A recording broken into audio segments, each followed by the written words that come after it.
Então, gente, vamos aqui à correção do terceiro flipper, certo? Vamos lá. O Western blot é uma técnica analítica usada para detectar uma proteína específica em um extrato de células. A detecção ocorre com o uso de anticorpos específicos para a proteína-alvo. Sobre o tema, assinale a alternativa correta e corrija as falsas. Os anticorpos primários são produzidos contra um alvo antigênico de interesse e são chamados de primários, pois normalmente são conjugados ao cromóforo. Veja, os anticorpos primários, de fato, eles são dirigidos aos antígenos, só, gente, que eles não são conjugados a um cromóforo, eles são de fato chamados de primário, são específicos para o antígeno-alvo, porém não são conjugados ao cromóforo. Quem é conjugado ao cromóforo é exatamente o anticorpo secundário, beleza?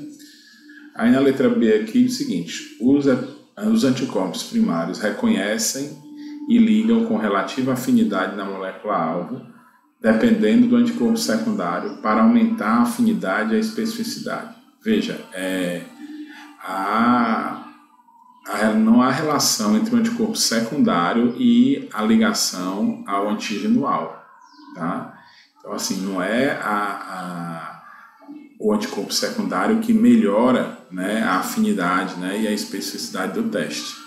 Ele, na verdade, ele vai fornecer um sinal daquela ligação do anticorpo primário ao seu antígeno. Tá? Então, ele não tem como aumentar a afinidade, porque a ligação do anticorpo primário e do antígeno já foi realizada, e a especificidade também ele não consegue. No máximo, ele poderia aumentar a sensibilidade, uma vez que quanto mais forte fosse esse cromóforo, mais fácil seria de detectar a ligação dos anticorpos primários. Tá? Em outras palavras, quanto mais forte for esse cromóforo, você consegue detectar baixíssimas concentrações dos anticorpos primários. Tá bom? Então aí você poderia até fazer essa relação. Porém, não tem nada a ver com afinidade e especificidade. Os anticorpos primários são geralmente policlonais e os anticorpos secundários são monoclonais. Gente, não existe essa regra, tá? Primeira coisa para dizer que essa opção aí não é correta, tá? E normalmente os anticorpos primários, eles são monoclonais, mas podem ser policlonais também, tá? Os secundários também, a grande maioria deles são, na verdade, os secundários são normalmente policlonais, tá? Mas isso não é uma regra, então você não pode fazer esse tipo de afirmação, tá bom? E o que é monoclonal, policlonal, tá? Então, quando eu estou falando de um soro monoclonal, é um soro que só tem um anticorpo determinado contra um determinado epítopo, tá? Ou seja, é um anticorpo que reconhece apenas um determinado epítopo. E epítopos são aquelas frações de proteínas, sequências de aminoácidos capazes de estimular o sistema imunológico dentro de uma proteína, dentro de um antígeno, tá? Então, quando você tem um soro monoclonal, você vai ter apenas um tipo de anticorpo que reconhece um epítopo. Só que quando você tem uma proteína, há vários epítopos. Então, assim, você pode produzir um soro policlonal, ou seja, dirigido a uma só proteína, porém a várias porções daquela proteína. Tá? Esse é o chamado soro policlonal. Tá? Os soros monoclonais, normalmente, eles são obtidos através de hibridomas. Tá? Você acha a célula B produtora daquele anticorpo e funde essa célula de B, a uma célula tumoral, e aí o que acontece? Você imortaliza essa célula, então ela vai ser sua funcionária de produzir anticorpos monoclonais para o resto da vida, desde que você dê comida para ela e não deixe ela morrer, tá bom? O anticorpo secundário se liga a fragmentos de anticorpo. Essa é a opção verdadeira, Então, é aquilo que a gente viu. O anticorpo secundário, ele reconhece a fração FC do anticorpo primário, tá? Então, ele chama essa fração FC aqui de fragmentos. Tudo bem, Então, essa é a opção correta. Os anticorpos secundários são tipicamente marcados com sondas que favorecem detecção e purificação, tá? Então, Então, na verdade, os anticorpos secundários são tipicamente marcados com cromóforo, ou desculpa, com fluoróforos, são marcados com enzimas, tá? E eventualmente eles podem ser marcados com compostos radioativos, né? As sondas normalmente você usa para sequências de DNA, né, de complementariedade, aí você usa esse termo sondas, tá bom? E outra coisa, mesmo que você considere não é, tá, gente? Não são sondas, né, que tem nos anticorpos secundários, né? São ou enzimas, ou compostos fluorescentes, ou compostos radioativos, tá bom? E aí você não usa isso para purificar também, tá? Então, assim, estaria errada 2 vezes essa questão, tá bom? Então vamos lá. O gel de eletroforese refere-se à separação de moléculas carregadas em um campo elétrico. Por meio da eletroforese, as moléculas são separadas de acordo com... Gente, essa questão aqui, ela tem um pouco de casca de banana. Por quê, gente? Porque a gente estudou eletroforese, né, ou de DNA, né, ou uma eletroforese de proteínas em gel de poliacrilamida desnaturante, né, com a presença de SDS e outros compostos desnaturantes. Então, no SDS-PAGE, ou seja, na eletroforese com SDS, a gente separa as moléculas de proteínas apenas por massa molecular, uma vez que todas as cargas ficaram negativas com a adição do SDS. Só que quando você fala de eletroforese de maneira geral, você não pode fazer essa afirmação, tá? Por quê? Porque nesse caso, quando ele não fala qual tipo de eletroforese, você tem que considerar que as proteínas estão com a sua carga elétrica nativa, que depende diretamente do pH em que ela está. Em outras palavras, há proteínas positivas ou negativas, outras mais positivas, outras menos positivas. Então, a resposta correta nesse caso aqui é tamanho e carga, tá? A solubilidade não tem nada a ver, porque todas as proteínas que vão correr estão solúveis, tá? Se elas não tiverem, vocês fazem ela fazer utilizando agentes desnaturantes, tá bom? E também a solubilidade não influi nesse caso, uma vez que ele vai migrar com a força da corrente elétrica e ele acaba realmente separando por tamanho e por carga. A terceira diz o seguinte: considerando as metodologias de biologia molecular, assinale a opção correta. A técnica de Northern blotting é utilizada para analisar DNA por meio de uma sonda. Lembrar que Northern blotting é detecção de RNA, tá? Então não seria de DNA. O método Southern blotting é utilizado para análise de RNA mensageiro? Não, é DNA, né, gente? Southern blot é RNA. Desculpa, DNA, tá? Transferido de um gel para um suporte específico. Essa é falsa. O termo clonagem de DNA se refere ao ato de produzir várias cópias exatas de uma molécula, não sendo utilizado na amplificação de sequências.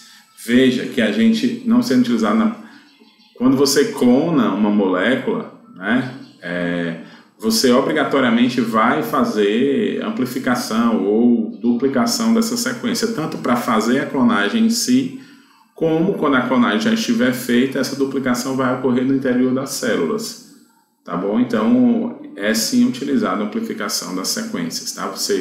Uma das aplicações da PCR, que é uma amplificação do número de DNA, é exatamente a clonagem de DNA, tá bom? É uma das aplicações da PCR. Ao se cortar o DNA genômico aleatoriamente, serão observados genes em todos os fragmentos? Veja, existem enzimas, né, que a gente vai ouvir falar na próxima aula, né, que diz respeito à tecnologia do DNA recombinante, chamadas de endonucleases de restrição ou enzimas de restrição. Essas enzimas elas cortam o DNA em regiões específicas, né, elas reconhecem sequências de poucas bases, né, de 4 até 8 bases, e cortam aí o DNA nesses locais específicos. Tá? Então, como a gente sabe que no genoma a gente tem várias regiões que não são genes, tá? Então não dá para afirmar que todas esses fragmentos de DNA genômico eles vão conter genes, tá bom? E por último, que vocês conseguiam fazer por eliminação, sem ter visto essa matéria ainda, né? Então, a nuclease de restrição, uma das principais ferramentas da tecnologia do DNA recombinante, corta a molécula de DNA em uma sequência específica. Essa seria a opção verdadeira, que vocês poderiam chegar até ela por exclusão, tá bom? O método do Southern Blotting foi assim batizado devido ao nome do seu inventor, o biólogo britânico Edwin Southern. Em relação a esse método, é correto afirmar, exceto: fragmentos de DNA radioativos são utilizados como sondas para a detecção das sequências-alvo. Isso é verdade, né, gente? O Southern Blot é exatamente você detectar o DNA, né? Então, é uma metodologia de detecção de DNA. Fragmentos de DNA obtidos pela digestão com enzima de digestão são separados em gel de eletroforese de acordo com o tamanho. Então, digestão do DNA com enzima de restrição, e elas são de fato separadas com relação ao tamanho. Também é verdade, né? Enzimas de restrição são usadas para digerir longas moléculas de DNA de fita simples.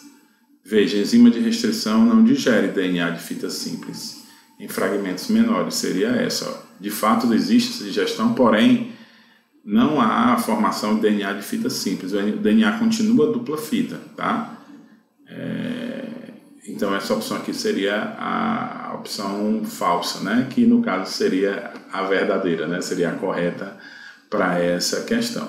Os fragmentos de DNA presentes no gel são desnaturados, transferidos para a membrana nitrocelulose e hibridizados com a sonda. Exatamente, está definindo aí como é feita o Southern Blot, tá bom? Então, hibridização in situ é uma técnica que permite a detecção de ácidos nucleicos em células e tecidos, preservando a sua morfologia.